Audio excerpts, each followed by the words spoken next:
And And it is. I am. Oh, go ahead. No, go No, I ahead. was just saying, I'm going to go ahead and share my screen. Okay, fantastic. Mhm. Everyone, I would like to introduce Dr. Alicia Mathis with Missouri State University. She is in charge of the Behavioral Ecology Lab. And tonight's presentation is going to be on hellbenders and their relationship to water quality here in the Ozarks. So we'll go ahead without further eloquence and turn it over to Dr. Mathis. Hi, everybody. Thank you very much for coming. I know you're here to see pictures of hellbenders. So I do have some pictures scattered throughout, and I hope you find them entertaining. I'm very much a data person, and so I am going to show you quite a bit of data. We're basically going to take a tour through the last 20 years or so of hellbender research in my lab. Now, there's been a lot of hellbender research in other places, but I'm not going to talk about that. I'm going to stick pretty strictly to what we've been doing in my lab. My biggest sin is going too long in talks. So I'm making a real effort not to do that today, but please be patient. So we have tackled understanding hellbenders and what I think of as the hellbender problem in a wide range of directions. So we're going to hit on a number of different things today, and I'll start off by just orienting you to who the hellbenders are in case you don't know.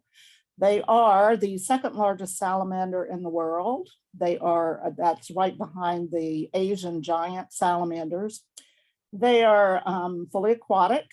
They have these very almost lasagna-like skin patterns on their bodies.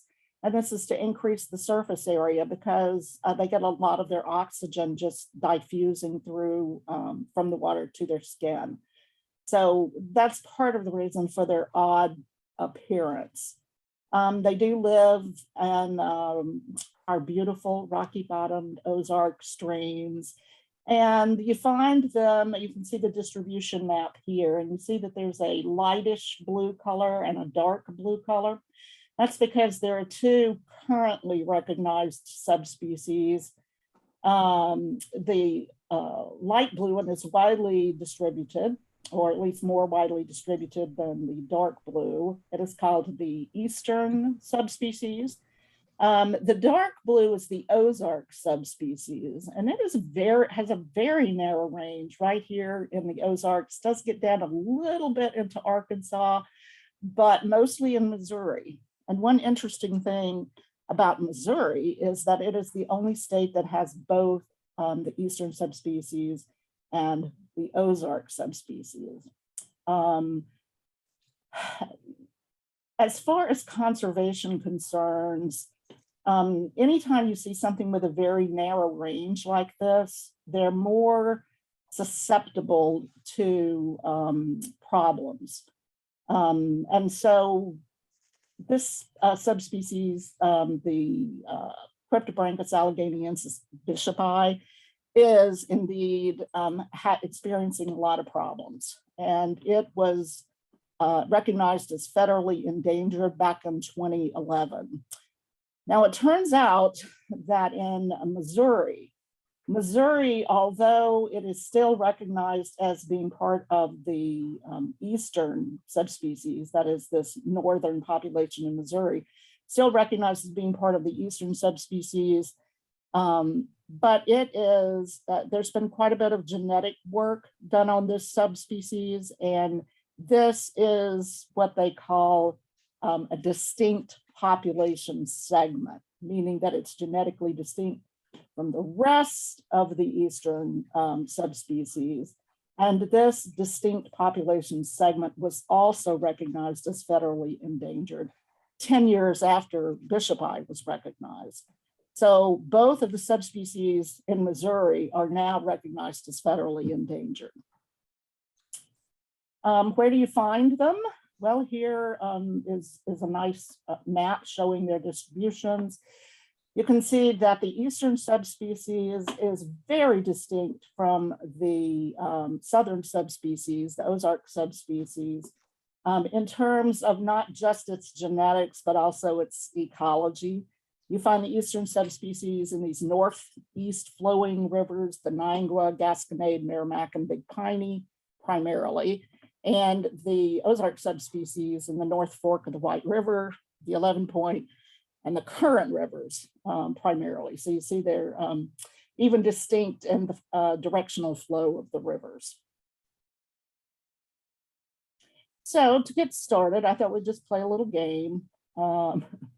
Hellbenders, although they have this very distinct, I think of it as charismatic appearance, they actually are pretty well made for camouflage. And so when you look at them in their natural habitat, it's very easy just to walk by them and not see them at all.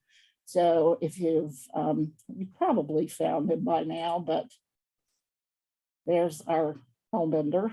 But you can appreciate the camouflage, even the blotchiness of the skin coloration helps it blend in with the rocks in our streams.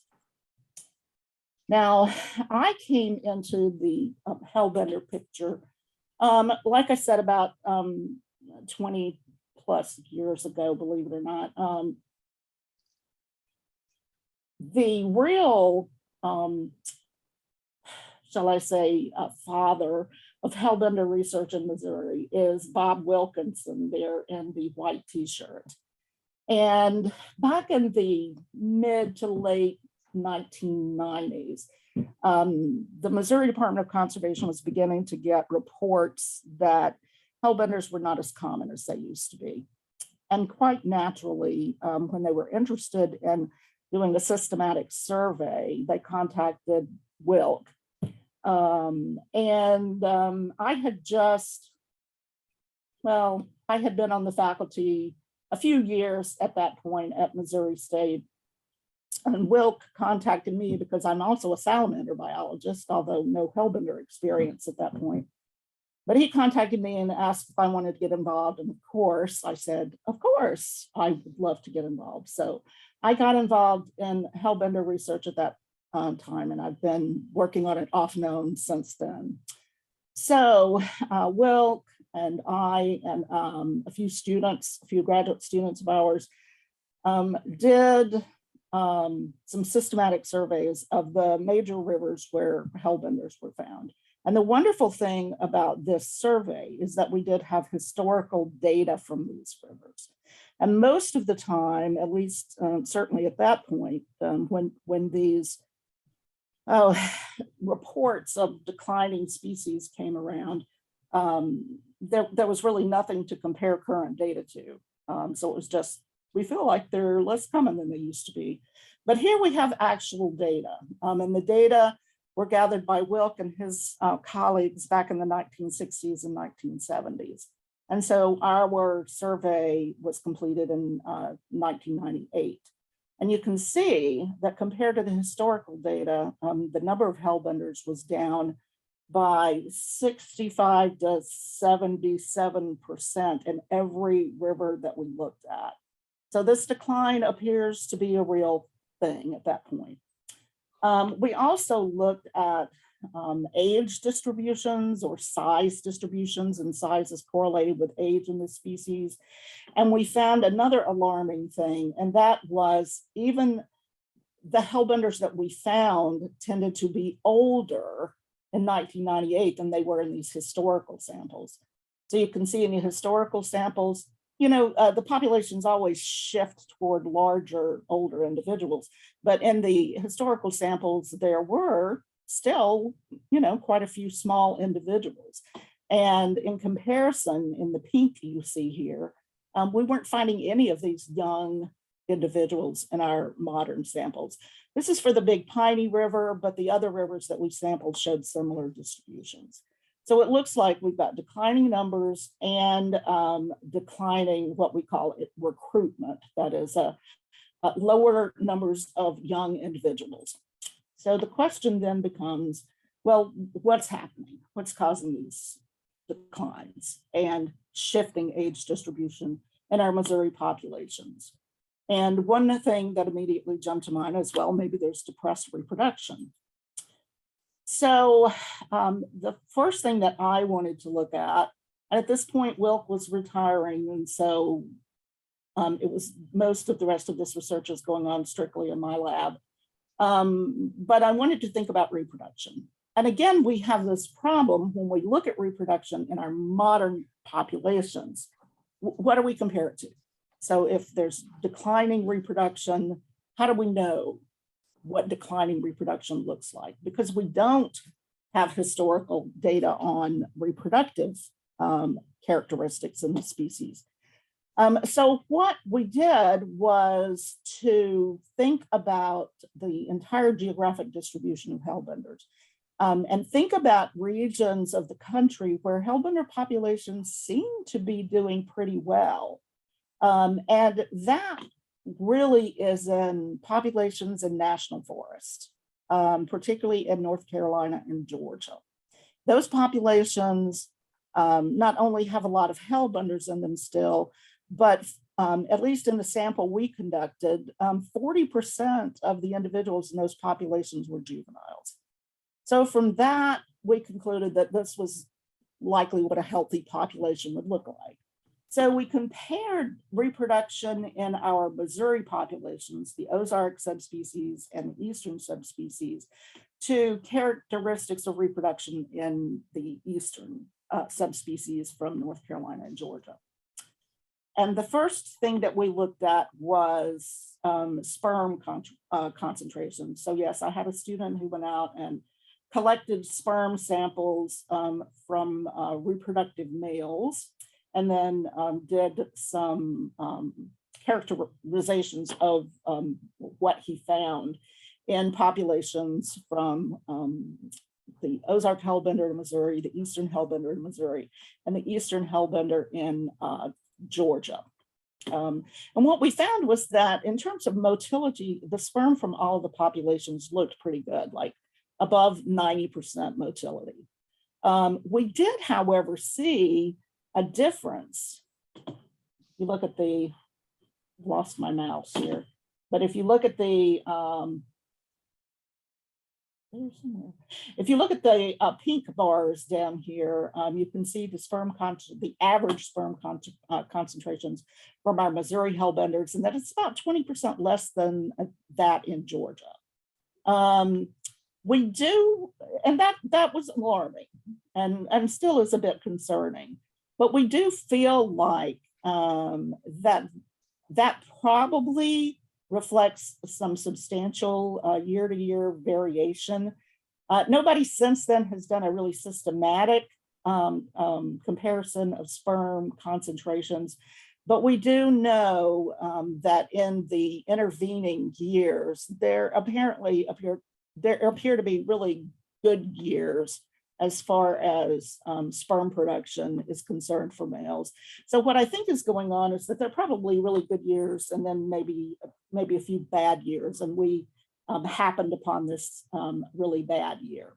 Still a cause for some concern though. We looked at embryological development, and it was similar in all of the populations. We didn't see anything strikingly different among the populations. And we looked at larval development, and again, didn't see anything strikingly different among the populations. This is scary, isn't it? One thing, I told you there was a lot of work going on at other institutions. And this is much more recent work, but it has to do with reproduction, so I wanted to mention it here. The St. Louis Zoo has been, since the early 2000s, has had a very vigorous program for propagation of hellbenders. And part of that has been raising eggs that are collected in the wild in captivity for future release. But part of that has been attempting to have eggs produced from captive animals breeding in captivity.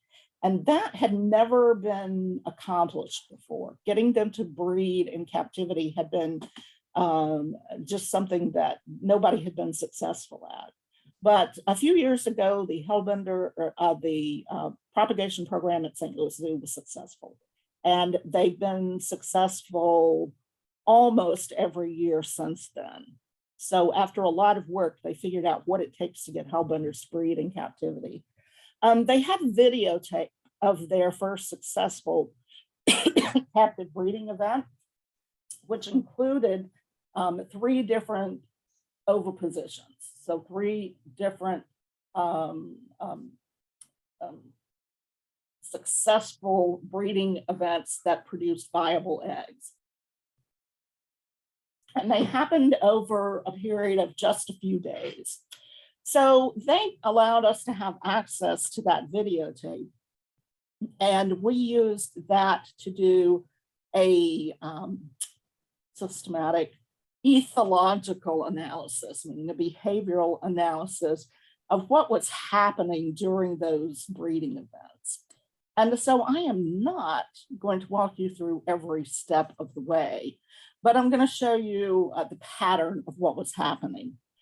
To start with, the day before the oviposition event started, the day before the courtship started, there was not much going on.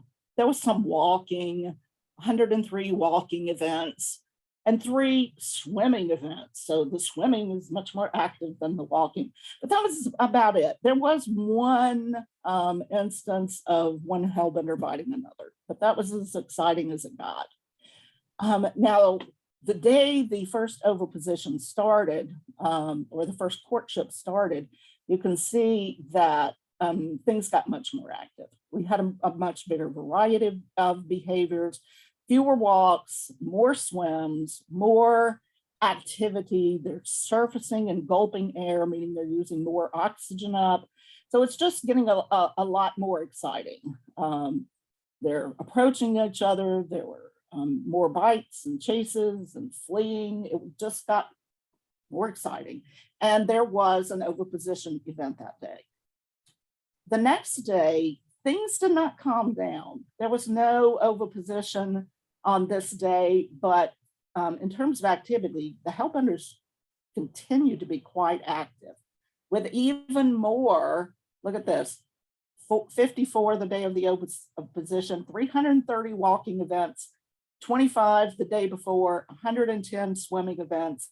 And again, you can see there were 20 bites, fleas and chases, and there was no oviposition that day, but still wildly active.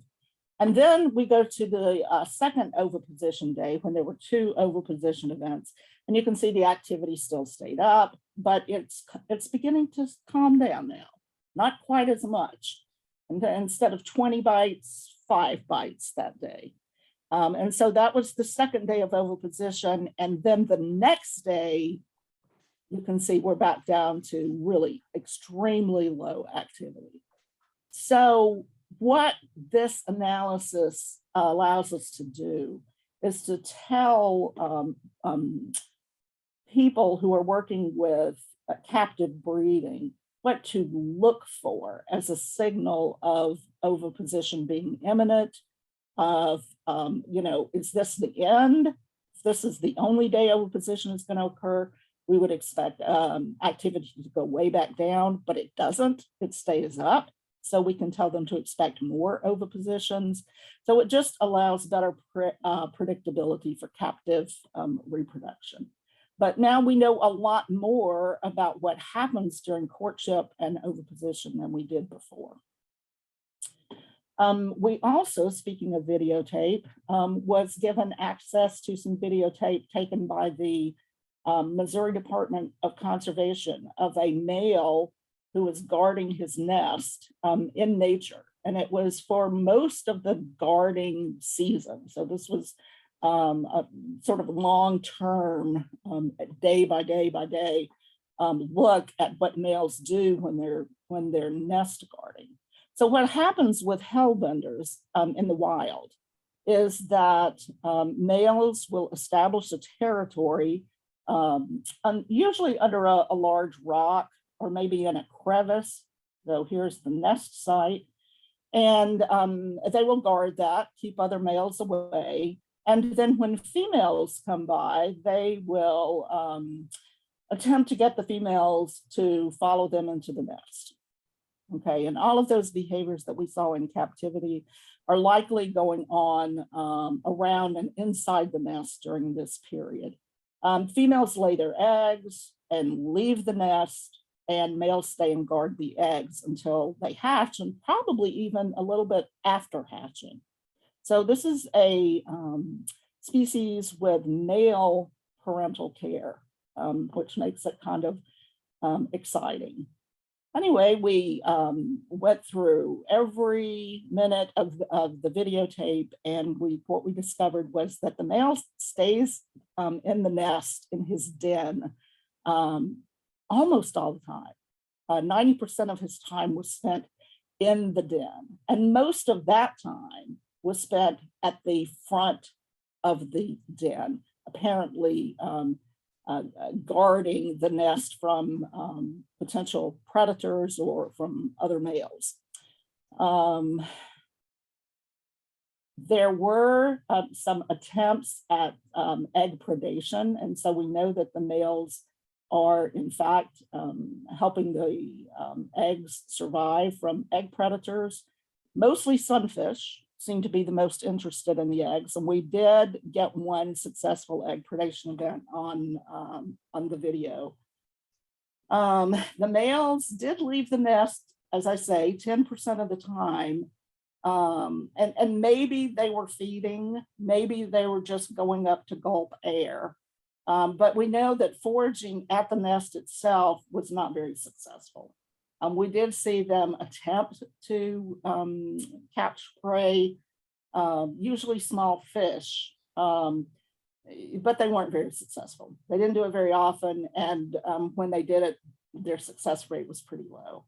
We saw a lot of rocking behavior and a tail fanning behavior, which we see in captivity. And when the oxygen levels are relatively low, they will do this rocking behavior. It increases the oxygen movement into their skin. So we hypothesize from this that the level of oxygen within the nest itself is probably pretty low. So the male is guarding from potential egg predators and is making sure that the eggs are kept aerated. But it appears to be a costly thing for a male. They're not getting too much to eat during this period. The next series of studies that we did were related to predation, and we consider whether predation might be a potential contributor to the decline. So let's think about who the primary predators of hellbenders would be. And in particular, young hellbenders would be the most vulnerable to predation, the small ones. Now, hellbenders have co-evolved with lots of fish. That's one of the really cool things about them, is that most amphibians breed in fishless areas like spring ponds.